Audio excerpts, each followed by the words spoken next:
प्रदेश चुनाव विशेष। दोस्तों, रतनलाल बोल रहा हूं काम की बात में आपका स्वागत है और पेश है अंबेडकरनामा। आज चंद्रशेखर ने एक प्रेस कॉन्फ्रेंस की और उसमें उन्होंने ये कहा कि उनकी पार्टी का समाजवादी पार्टी से समझौता नहीं होगा। अखिलेश यादव ने भी प्रेस कॉन्फ्रेंस करके ट्विटर पे मैंने देखा है कि उन्होंने कहा कि चंद्रशेखर को 2 सीट हमने ऑफर किया था लेकिन उन्होंने मना कर दिया। बहरहाल चलिए, साहित्यकार इतिहासकार सुभाष चंद्र कुशवाहा ने एक बढ़िया लेख लिखा है उत्तर प्रदेश चुनाव के ऊपर और वो जनचौक में छपा है। और लेख इतना बढ़िया है कि मुझे लगा कि आपको मैं पढ़ के लेख सुनाऊं। और नेता अपना काम करेंगे, एक एक्टिविस्ट का काम अलग होता है, एक्टिविस्ट अपने हिसाब से काम करता है। तो चलिए जरा लेख सुनते हैं। पूरा लेख सुनिएगा, बहुत छोटा है और इसको लगातार शेयर भी करते रहना है। उन्होंने लिखा है, एक बार फिर मंडल बनाम कमंडल। उत्तर प्रदेश में हर रोज राजनीतिक भूचाल के झटके लग रहे हैं। बहुजन विमर्श, जिसे विगत वर्षों में आखेट कर लिया गया था, स्वीकार कर लिया गया था, एक बार फिर चर्चा में आ चुका है। मंत्रियों और विधायकों के इस्तीफे आ रहे हैं। सरकार हैरान है कि इनमें जान कहां से आ गई। हवा में जो कारण तैर रहे हैं वे हैं दलितों, पिछड़ों, किसानों, बेरोजगारों, नौजवानों, छोटे लघु एवं व्यापारियों की घोर उपेक्षा। यह कारण काल्पनिक नहीं है, यथार्थ तो कहीं और भी भयावह है। मगर इस भूचाल के सूत्रधार पिछले समुदाय के वे नेता हैं जो पिछले 5 सालों से अपने वैचारिक विरोधी राष्ट्रवादी पार्टी की पालकी ढो रहे थे। तब उन्होंने सार्वजनिक मंचों पर कभी अपनी जुबान नहीं खोली। प्रदेश के दलितों की हत्याएं होती रही, ओबीसी का आरक्षण को निगला जाता रहा, अधिकारियों की तैनाती में दलितों, पिछड़ों, अल्पसंख्यकों की उपेक्षा होती रही, बेरोजगार पीटे जाते रहे। मगर बहुजनों के नेता हिंदुत्व को स्थापित करने में अपना मौन समर्थन देते रहे। अब उत्तर प्रदेश की राजनीति में एक बार फिर बहुजन विमर्श अपनी सुषुप्त अवस्था तोड़ते हुए करवट ले रहा है। ऐसा लग रहा है कि उनकी तंद्रा टूटी है। तो क्या हम उम्मीद करें कि वर्णवादी जाति व्यवस्था में हाशिए पर धकेले गए पिछड़े और अस्पृश्यों का मोह भंग हो रहा है? उत्तर प्रदेश को जिस तरह नफरत और विभाजन से शासित किया जा रहा है, वहां का बहुजन बेहद नाराज और उपेक्षित है। वह बदलाव चाहता है। वर्तमान परिस्थितियों में वह शीघ्रता से खड़ा हो सकता है और वंचितों की हकमारी का प्रतिकूल जवाब दे सकता है, बशर्ते मुख्य विपक्षी पार्टी के अगुवा अखिलेश यादव बहुजन विमर्श को आगे बढ़ाने को आगे आए। यह स्थान रिक्त है और समय की जरूरी मांग है। लीडरशिप का स्थान रिक्त है, जरूरी मांग है। मायावती से अब बहुजनों की कोई उम्मीद नहीं है। वह राष्ट्रवादी पार्टी के करीब हैं और उनका छिपा समर्थन सत्ता को मिला हुआ है। बहुजन विमर्श ने हाल के वर्षों में नंगी आंखों से अपनी हकमारी देखी है।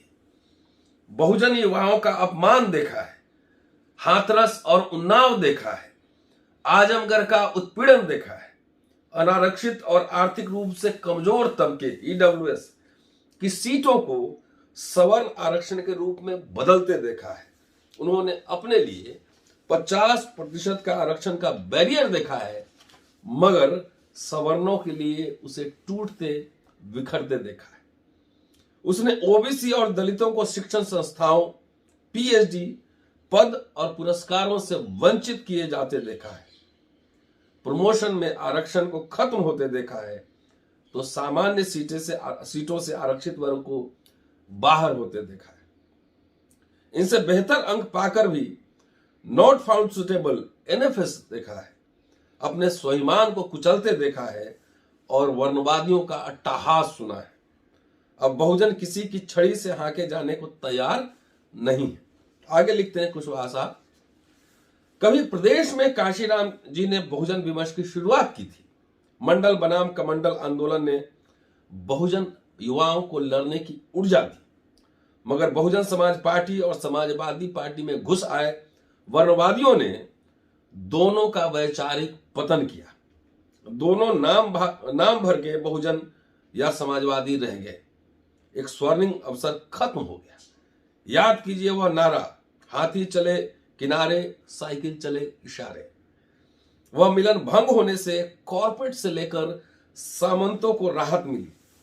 तब से बहुजन राजनीतिक ऊर्जा न केवल बिखरी हुई है, वह गौरी गणेश, परशुराम और फरसा तक जा पहुंची। 80-90 के दशक में गांव गांव में बहुजन युवा बीएससी एमएससी कर रहे थे। अब बहुजन युवा इंटर की पढ़ाई भी ठीक से नहीं कर पा रहे, अराजक तत्वों द्वारा इस्तेमाल हो रहे हैं, कांवर ढो रहे हैं।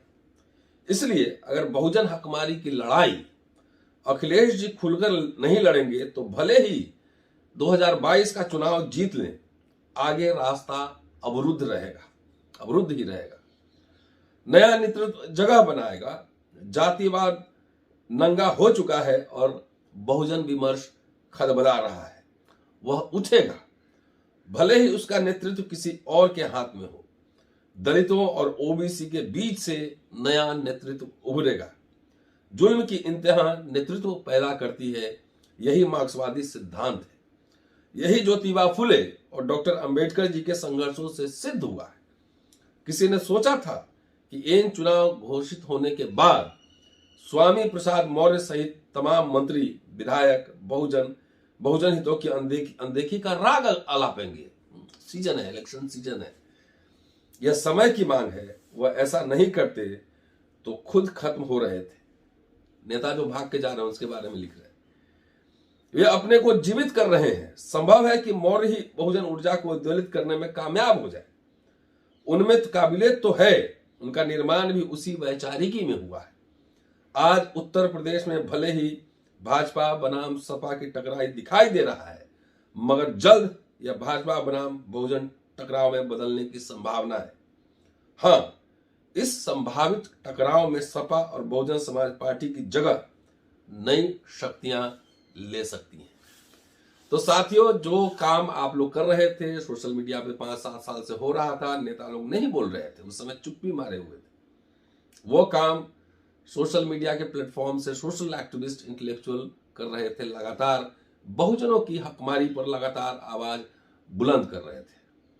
अंबेडकर नामा भी अपनी जितना सीमा है, जितनी औकात है, उस हिसाब से करता है काम। लेकिन सवाल यह है कि आप जीवित रहिए। जिसका समाज जिंदा रहता है ना, नेता पे दबाव बना रहता है। तो जिंदा रखिए अपने आप को, नेता पे दबाव बना के रखिए। चुनाव आने वाला है और ये सारे मुद्दे जो सुभाष जी ने कहे हैं बहुत महत्वपूर्ण मुद्दे हैं। आप दबाव बना के रखिए, सड़क को सुनसान नहीं होने देना है। शुक्रिया, जय Bhim. Keep watching and sharing Ambedkar नामा। फिर आपसे मुलाकात होती है। शुक्रिया।